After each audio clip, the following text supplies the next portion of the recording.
So we're going to solve multi-step equations. That means there's going to be a little bit of work involved that you're going to have to write. I can't give you credit just for an answer. You have to show your work. Okay, look, it says that show all your work. All right. So looking at the first one, I'm going to kind of just ask you to sort of see where you guys are with this. It says p minus 6 equals 5. The instructions of solve means get the variable by itself. Like you want to know what the variable equals. And so you're trying to undo whatever's there. So if it says p minus 6, how would you undo or cancel out a minus 6? Yes, ma'am. And thank you for saying the on both sides. That's perfect. You're going to add 6 to both sides. I saw in that pre-assessment, a lot of you like drew a line down the middle, like for the equal sign. You want to do that? Go ahead. Whatever works for you. Like your work is your work, so it has to make sense to you. Okay. So those cancel. Do you remember when we did the algebra tiles and you had like the positive x and then the shaded in x and they cancel? It's the exact same thing, just the plus 6 and the minus 6.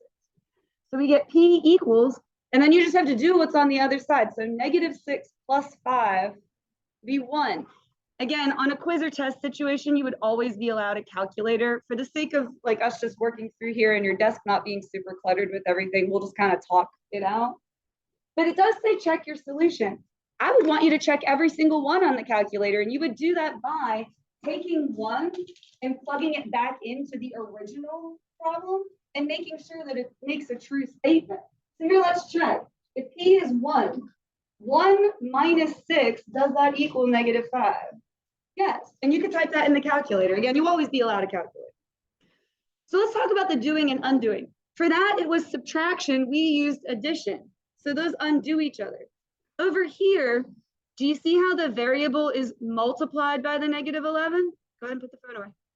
How would you undo multiplying? Or I'm sorry, yeah, multiplying. Make sure I said the right thing. Divide. So you're going to divide both sides by the negative 11.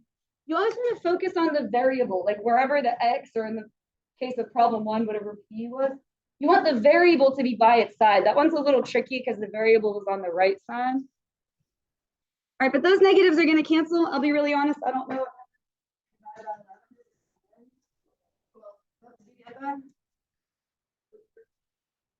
I don't know it in my head. You were very, very close. It's 13.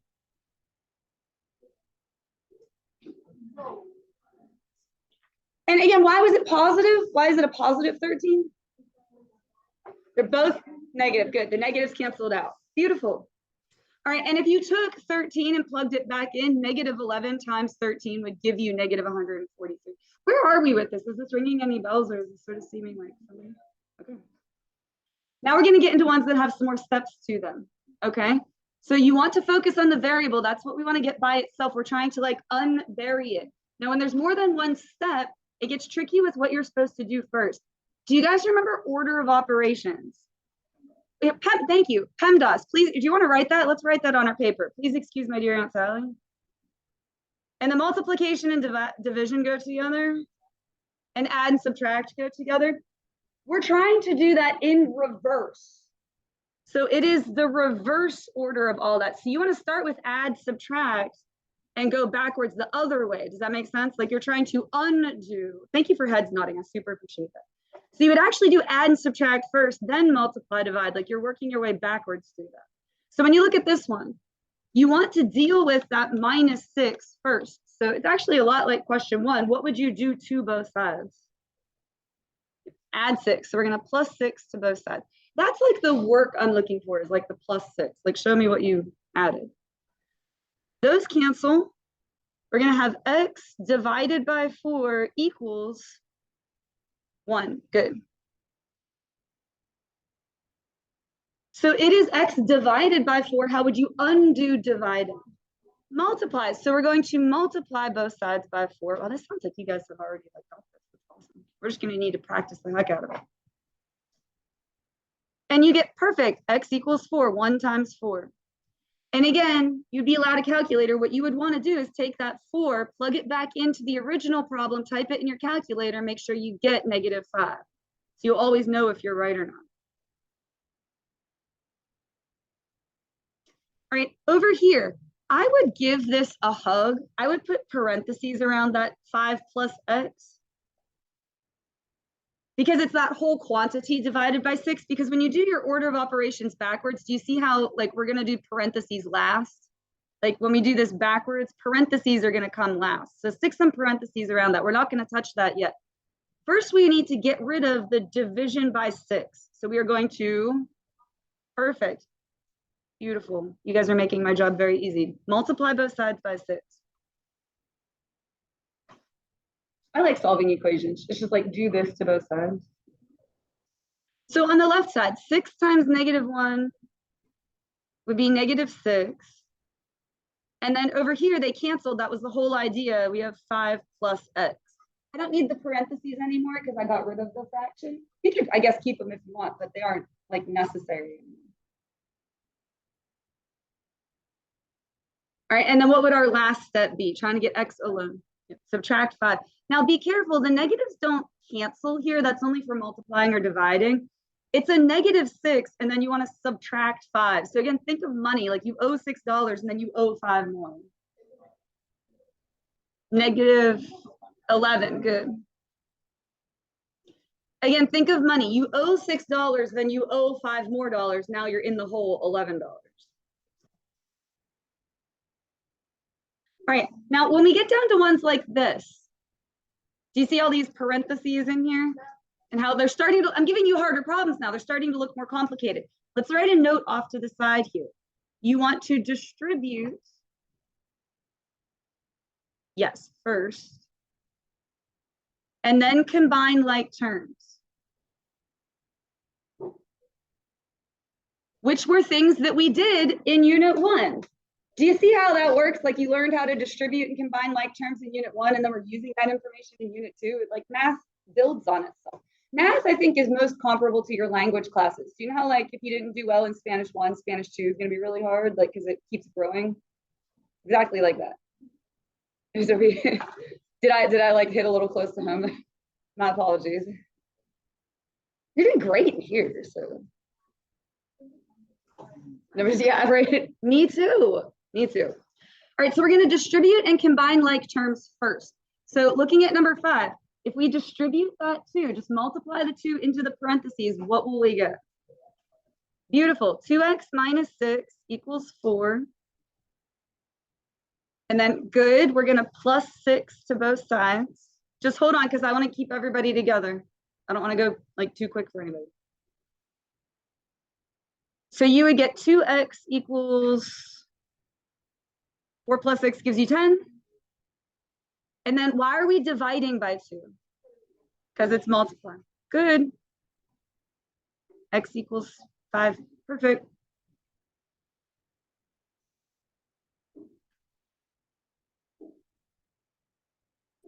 All right. First, you want to distribute. We're going to distribute the 3 into the parentheses. So good. Now, here's my pep talk with this. You have to copy everything else down. I know that's a little tedious and annoying, but it's not difficult. I could pull like a 3rd grader in here and be like, just write the same thing over again and they could do it. So just, that's my pep talk. Just do it. I know it's annoying, but you can do it. You got to bring everything down to the next line. So distribute the 3. That will be 3x plus 3. Good. Common mistake is I get people that put 1 there. I get why that happens, but 3 times 1 is 3. Just make sure you put a 3. Now we actually have to combine like terms. Do you see on the right side of the equal sign? Let me cover this up.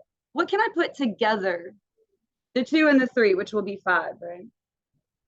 So it will be 3x plus 5. Hey, Miss Cole, I wrote 5 plus 3x. That's fine. It means the same thing.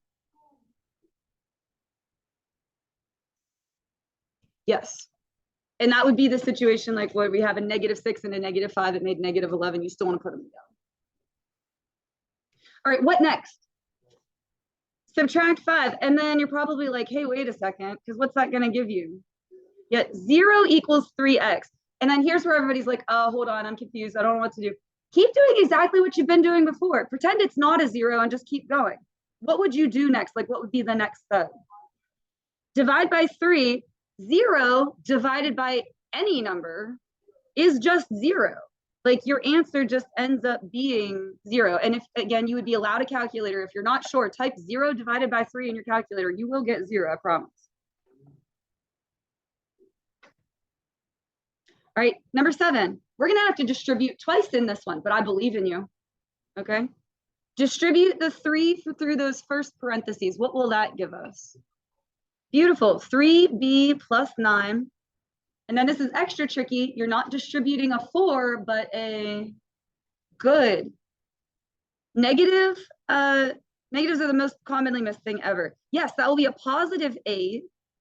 -4 times -2, negatives cancel. That'll be 8. And then what will the second part be?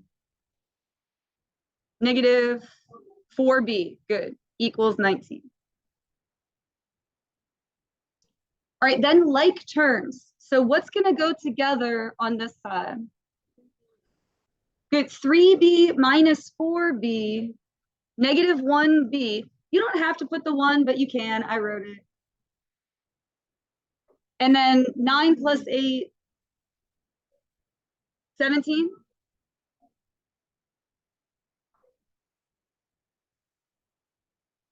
Wait, question back there?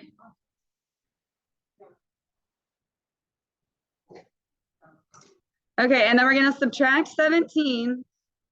So -1b equals 2.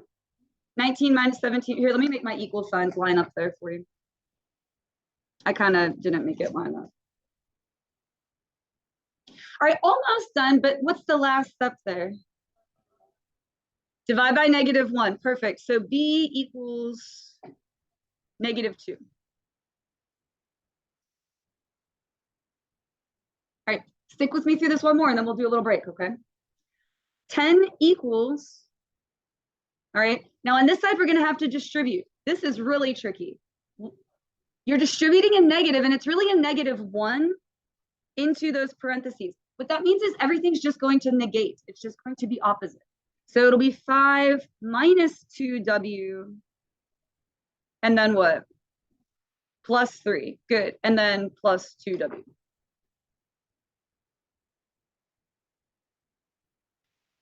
And then we're gonna combine like terms, so we get 10 equals. Now over here, what's gonna combine together? Yeah, so what happens with those? Yeah, like if they're gone, do we have any W's left? No, do you remember we were doing the algebra tiles and we had like the positive rectangle and the negative rectangle, they just canceled out. So those are like done. And then 5 plus 3, 8. Okay, kiddos, does 10 equal 8 last time you checked? I don't think so, okay. What this means is no solution, and let's just have a brief conversation.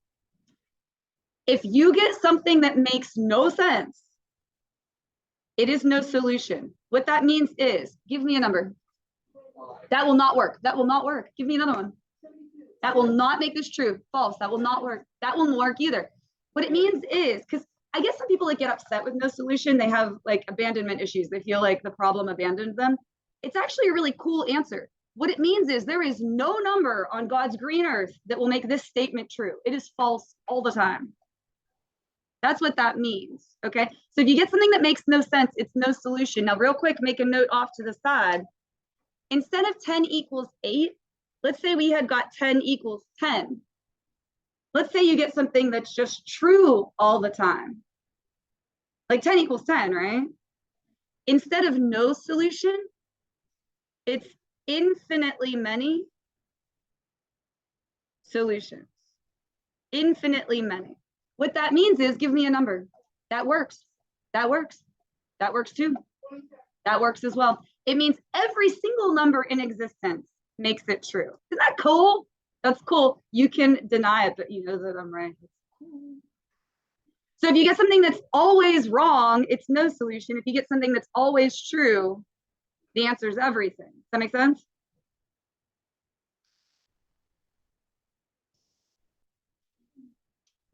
All right, so when we flip over onto the back, these are the same thing. You just have to set up the equation yourself, which can be difficult. Here's my pep talk. You get to a question like this on a quiz or test, and you totally lose your mind. Invent an equation. I'm not joking, like literally make something up and then solve it, because I can give you partial credit for the steps that you did do. Does that make sense? Okay, but if you leave the whole thing blank, there's nothing I can do for you. Okay, we just have to write the problem ourselves. which feels a little unfair, but life, okay? So it says the difference. Oh my gosh, we learned that in unit 1. What does difference mean? Subtraction. We're going to subtract two things. So the difference of 1/2 a number. So how would I do 1/2 a number? 1/2 x. Good. Don't overthink it. That's it. 1/2 x, and then subtract for difference. The difference of 1/2 a number and 5. So 1/2 x minus 5 equals 10. If you couldn't get that, okay, you make something up and then solve it. So what would we do to start solving that one? Remember, you want to do order of operations in reverse. So add, subtract comes first. We're going to add 5.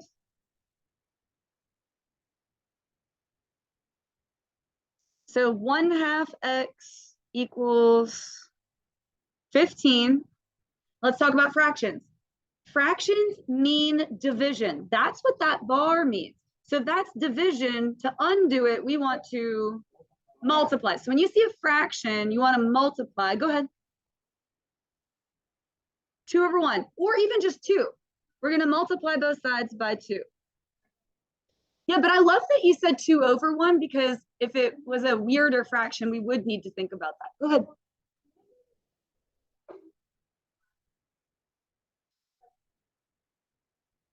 That will be the exact same thing. Divide, here, let's have that conversation real quick. Dividing by 1/2 is the same thing as multiplying by 2.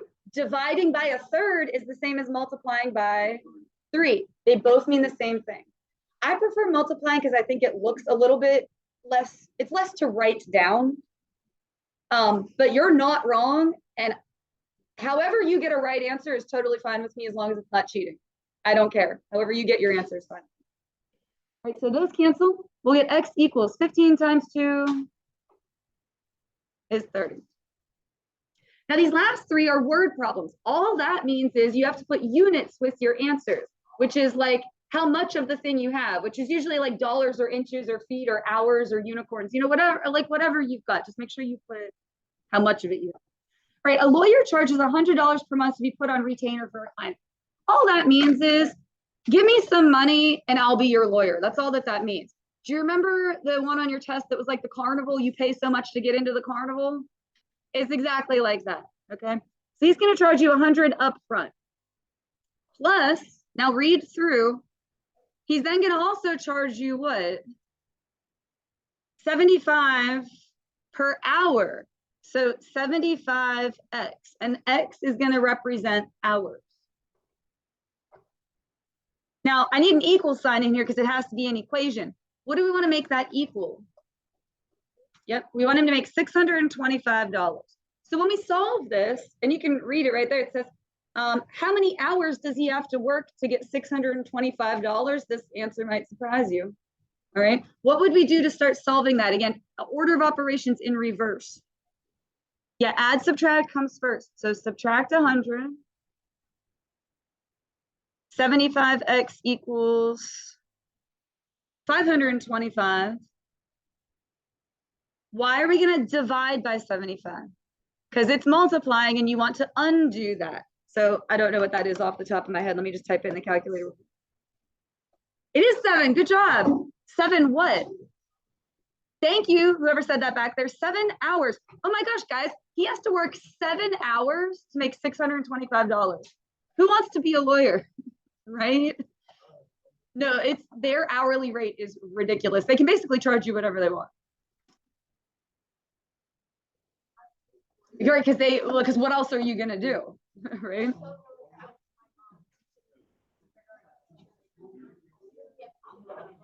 We could complain about that all day.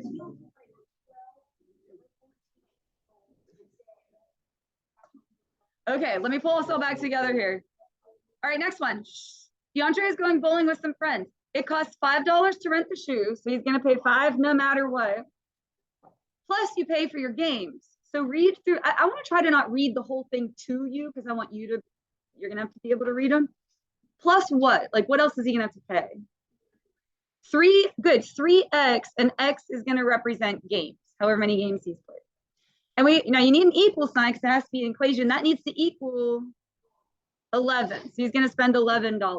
So it's how, oh,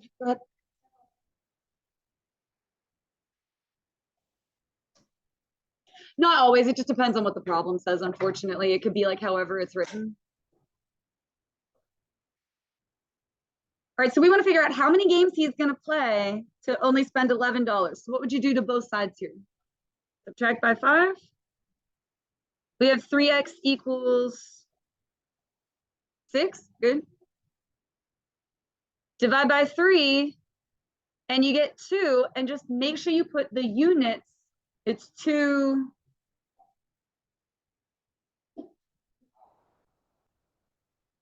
games. Good.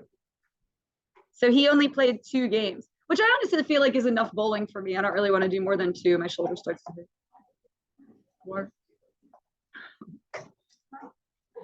I don't know. I'm not real great at bowling. 2 is enough for me. All right, the area. This is a geometry throwback question. I'm gonna obviously tell you the answer, but I want to see if you know this. The area of the swimming pool is 210. It's a rectangle. How do you get the area of a rectangle? Length times width. You actually did a volume of like if you were going, no, that's interesting though. What you actually did is the volume if you were going to like fill up the swimming pool, right? Okay, but we just want length times width. Okay, so look, this is 10.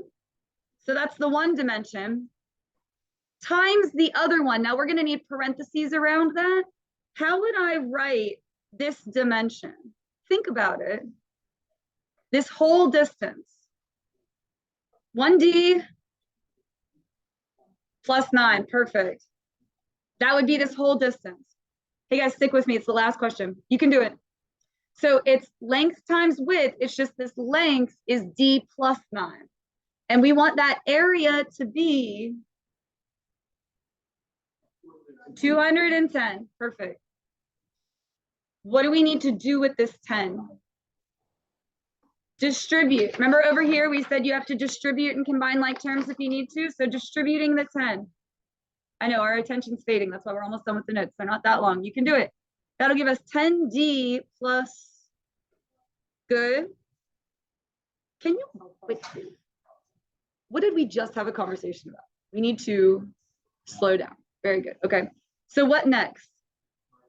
Minus 90, which would be 120. Divide by 10. Perfect. And you are correct. Now it is 12 what? Read that. Oh, good. Feet. Well, let's talk about that. Square feet would be the whole area. So the 210 was square feet. We just found this length, so it actually just be feet. Very good job, guys.